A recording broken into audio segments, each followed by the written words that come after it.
Bharatiya Janata party प्रदेश कार्यालयामध्ये आयोजित या पत्रकार परिषदेमध्ये आपल्या सगळ्यांचं स्वागत।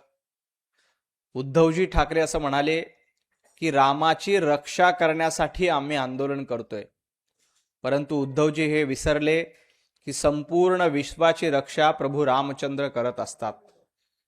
रामाची रक्षा उद्धवजी ठाकरे तुम्ही करायची गरज नाही, सगळ्या जगाची आणि भक्तांची रक्षा करण्याचं काम हे प्रभू रामचंद्र सातत्यानं करत असतात। त्यामुळं रामरक्षा करणं हे तुमचं काम नाही, प्रभू रामचंद्र सगळ्या दुनियेची रक्षा करत असतात हे उद्धवजी ठाकरे विसरलेले आहेत। तुम्ही रामाची रक्षा करण्यापेक्षा आपल्या पक्षाच्या रक्षेचा विचार केला तर जास्त सोयीचं होईल, कारण जो न प्रभू राम का ओ न किसी काम का हे सगळ्यांना माहिती आहे। त्यामुळं उद्धवजी ठाकरे यांनी प्रभू रामचंद्रांची रक्षा करण्यासाठी आंदोलन करू नये। प्रभू रामचंद्र संपूर्ण दुनियेची रक्षा करण्यासाठी, भक्तांची रक्षा करण्यासाठी अतिशय सक्षम आहेत। त्यामुळे आपण आपल्या पक्षाच्या रक्षेचा विचार करा, अन्यथा त्या पक्षाची रक्षा म्हणजे राख झाल्याशिवाय राहणार नाही, हे तुम्ही लक्षात ठेवलं पाहिजे।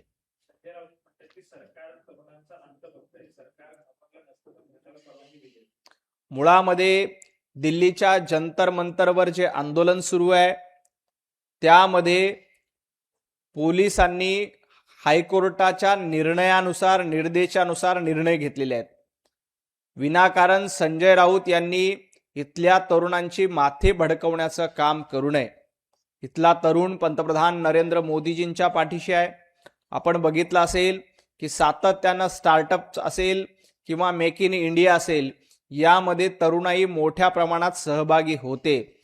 संजय राऊत, तुमची कितीही इच्छा असेल की या देशामध्ये तरुणाईंचे माथे भडकून हा देश पेटवायचा, तर संजय राऊत तुमची ही इच्छा कधीच पूर्ण होणार नाही, कारण इथला तरुण हा राष्ट्रभक्त आहे। इथला तरुण पंतप्रधान नरेंद्र मोदीजींच्या पाठीशी सक्षमपणे उभा आहे।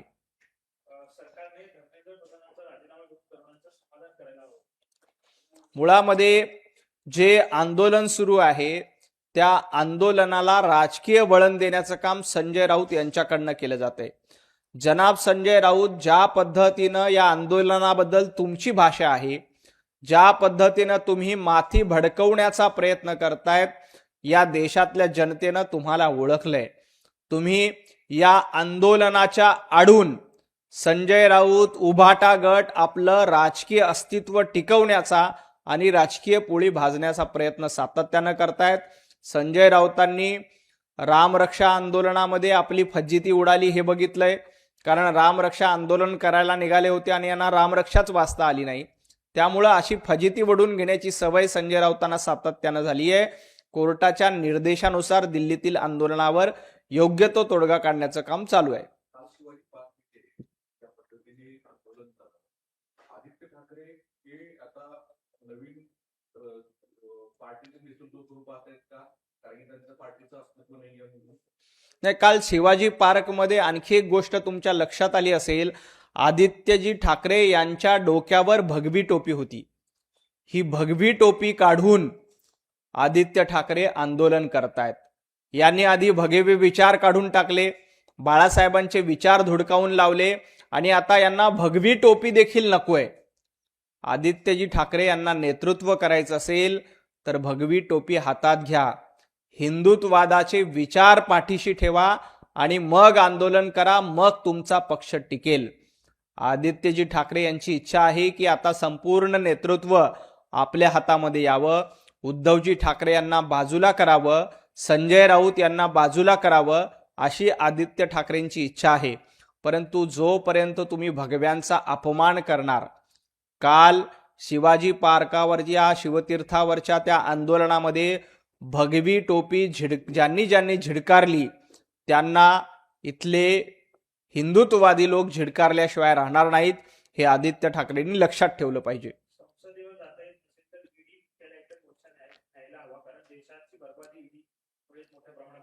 संजय राऊत, तुम्ही ईडीवर मोर्चा काढला होता, कारण भ्रष्टाचार करणं ही संजय राऊत तुमची सवय आहे। ईडीचं दुखणं काय असतं हे संजय राऊतांना जास्त माहिती आहे, कारण पत्राचाळ घोटाळ्यामध्ये हजारो कोटी रुपये लुटणारे संजय राऊत आहेत आणि संजय राऊत ईडीनं त्यासाठी तुम्हाला अटक केली होती. तुमच्या मनामध्ये इच्छा आहे की ईडीच्या विरोधामध्ये लोकांनी रस्त्यावर उठावं, ईडीच्या विरोधामध्ये लोकांनी आंदोलन करावं, परंतु तुमच्या सारख्या भ्रष्टाचारी लोकांसाठी ईडी हा एकमेव पर्याय आहे. पत्राचाळीमध्ये ज्यांनी मराठी माणसांची घरं लुटली, पत्राचाळीच्या माध्यमातून कोट्यवधी रुपयाचा भ्रष्टाचार केला, ईडीने तुम्हाला अटक केली. तुम्ही अद्याप त्या प्रकरणामध्ये निर्दोष सुटलेला नाहीत, तुम्ही जामिनावर बाहेर आहात. त्यामुळे विनाकारण ईडी करू नका. ज्या पद्धतीनं तुम्ही भ्रष्टाचार केला, तुमच्याकडनं पै ना पै वसूल केली जाईल आणि तुमच्या भ्रष्टाचाराचे कारनामे संपूर्ण महाराष्ट्राला आणि देशाला माहीत आहेत. सुप्रीम कोर्टाने संजय राऊतांच्या बाजूने निकाल दिला की सुप्रीम कोर्ट चांगलं. वेगवेगळ्या राज्यामध्ये, कर्नाटकमध्ये काँग्रेस जिंकली की निवडणूक आयोग चांगलं, भारतीय जनता पार्टीचा विजय झाला की निवडणूक आयोग दलाल असतं. तुमच्या बाजूनी चांगले निकाल लागले की सगळ्या यंत्रणा, ईडी, सीबीआय सगळं काही चांगलं असतं. केरळमध्ये काँग्रेस जिंकली की निवडणूक स्वायत्त असते, निवडणूक आयोग स्वायत्त असतो, निवडणूक आयोग चांगलं काम करतो. परंतु पश्चिम बंगालमध्ये भारतीय जनता पार्टी जिंकली की मग मात्र निवडणूक आयोगावर शंका घेतली जाते. संजय राऊत याला नौटंकीपणा आणि दुट्टप्पीपणा म्हणतात आणि मराठीमध्ये सांगायचं तर याला गांडूळ असं म्हणतात. गांडूळ ज्या पद्धतीनं दोन्ही बाजूनं चालतो, आपल्या सोयीच्या भूमिके ज्या पद्धतीनं घेतो, तसं संजय राऊत हे गांडुळासारखे वागतायत. गांडूळ जमीन भुसभुशीत करत असतो आणि संजय राऊत नावाचा गांडूळ हा उभाटा गट भुसभुशीत करून उभाटा गटाचं अस्तित्व संपवण्याचं काम करतोय, हे महाराष्ट्राने ओळखलंय.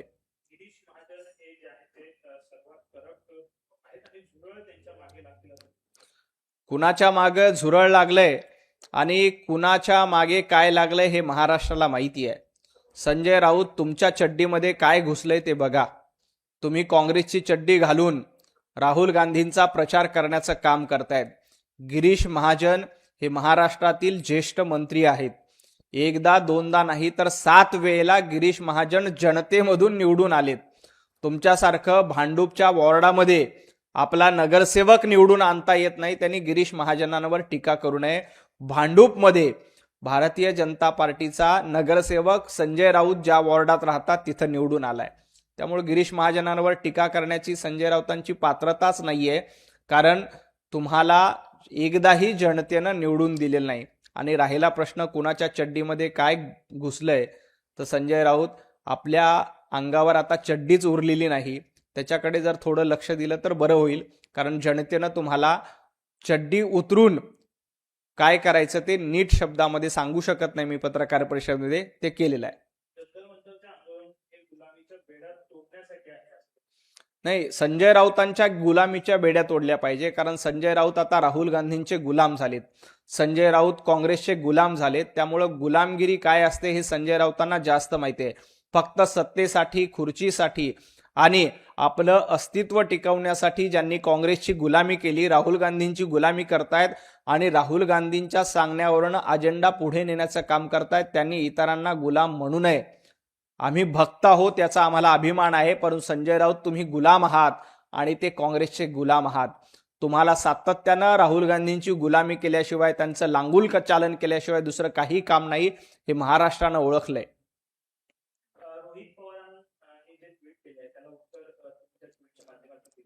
रोहित पवार हे सातत्यानं दुट्टप्पीपणाचं राजकारण करतात. अफवा पसरवण्याची फॅक्टरी आता रोहित पवारांनी उघडलेली आहे. रोज सकाळी एक खोटं ट्विट करायचं, अफवा पसरवायची आणि अफवा पसरून एक फॅक्टरी चालवण्याचं काम रोहित पवार यांच्या माध्यमातून केलं जातंय. मुळामध्ये महिला आरक्षणाला विरोध करण्याचं काम रोहित पवार करतायत. परंतु एक लक्षात घ्या, या देशामध्ये महिला आरक्षण विधेयक मंजूर होईल, या देशामध्ये डिलिमिटेशन विधेयक मंजूर होईल. मुळामध्ये सुप्रियाताई सुळे यांनी देखील या विधेयकाला समर्थन देण्याची भूमिका बजावली, परंतु सुप्रिया सुळे विरुद्ध रोहित पवार असा सामना राष्ट्रवादीमध्ये सातत्यानं बघायला मिळतो. सुप्रियाताईंनी एखादा मुद्दा मांडला की त्याला विरोध करायचं, हा रोहित पवारांचा अजेंडा झालाय, हा रोहित पवारांचा धंदा झालाय. रोहित पवारांनी कितीही विरोध केला तरी काहीही फरक पडणार नाही. रोहित पवारांची अफवा पसरवण्याची फॅक्टरी उद्ध्वस्त करण्याचं काम महाराष्ट्रानं विधानसभेच्या निवडणुकीला केलंय. याही पुढे आम्ही ते करू. पवार आणि सुप्रिया सुळेचा हा अंतर्गत वाद आहे का? हा वाद आज सुरू झालेला नाही. सुप्रियाताई यांचं नेतृत्व मान्य करायचं नाही आणि आपला वेगळा सावता सुभा उभं करायचं, हे काम रोहित पवार 2019 पासून करतायत. तुम्ही बघा, शरद पवार साहेबांच्या प्रत्येक निर्णयाला विरोध करायचा, सुप्रियाताईंच्या प्रत्येक निर्णयाच्या विरोधामध्ये भूमिका घ्यायची, राष्ट्रवादीमध्ये आपला वेगळा गट निर्माण करायचा, हे रोहित पवारांची जुनी सवय आहे. रोहित पवारांना आत्ताच राष्ट्रवादीचं प्रदेशाध्यक्ष पद देखील हवं होतं, परंतु सुप्रियाताई पवार साहेबांनी शशिकांतजी शिंदे यांच्या गळ्यामध्ये माळ टाकली. तेव्हापासून रोहित पवारांची अस्वस्थता वाढलेली आहे. त्यामुळे रोहित पवार अशा पद्धतीनं अफवा पसरवण्याची फॅक्टरी चालवतात. परंतु एक लक्षात घ्या, सुप्रियाताई असतील, शरद पवार साहेब असतील, यांनी रोहित पवारांना पूर्त ओळखलेलं आहे आणि महाराष्ट्रातल्या जनतेनं देखील रोहित पवार कशा पद्धतीनं रोज खोटं बोलून अफवा पसरवण्याची फॅक्टरी चालवतात हे देखील जनतेनं ओळखलेलं आहे. दिल्लीमध्ये जंतर मंतरवर जे आंदोलन सुरू आहे, संसदेकडे हा मोर्चा जातोय आणि पोलिसांनी आता लाठीचार्ज करायला सुरू केलं. मुळामध्ये शांततेच्या मार्गाने आंदोलन करण्याचा प्रत्येकाला अधिकार आहे, परंतु आंदोलनाच्या नावानं अराजकता पसरवण्याचा कुणीही प्रयत्न करू नये.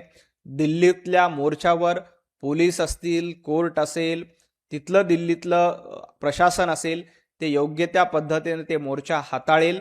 या मोर्चाबद्दलची योग्य ती काळजी दिल्लीमधलं प्रशासन निश्चितपणे घेईल. एबीपी माझा, उघडा डोळे बघा नीट.